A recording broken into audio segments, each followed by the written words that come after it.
So Veera చెప్పు, అంటే how was your innings like 100 కొట్టో your first 100 of this IPL season. I think let's take us through, అంటే ఎలా approach అయ్యో గేమ్ని, మైండ్ సెట్ ఏముండే?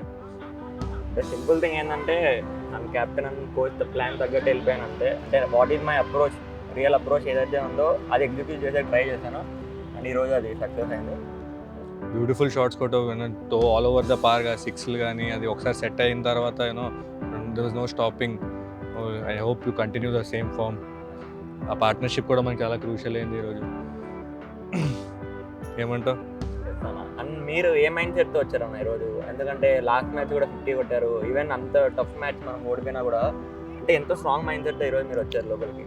మైండ్ సెట్ అంటే టీమ్కి మనం ఒకసారి ఏదో చేయాలి, గెలిపిద్దాం అనే మైండ్ సెట్తో వస్తే ఆటోమేటిక్గా అన్నీ అలైన్ అయిపోతుంటుంది. సో మనకి టీమ్కి ఆ టైంలో కావాల్సింది ఏంటి, వికెట్స్ పడకుండా మ్యాచ్ డీప్ పట్టుకెళ్దాం. ఒకసారి మనకి మొమెంటం వస్తే ఎక్కడైనా గేమ్ క్రూజ్ అయిపోతుంది, మనకి తెలుసు.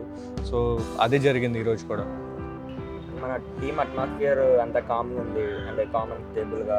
ఈవెన్ స్టార్టింగ్లో మనకి రన్స్ రాకపోయినా కూడా అంత కామ్గా ఉండి ఎక్కడే కానీ ప్రెజర్ పెట్టుకోకుండా అంటే ఎలా చేశారు?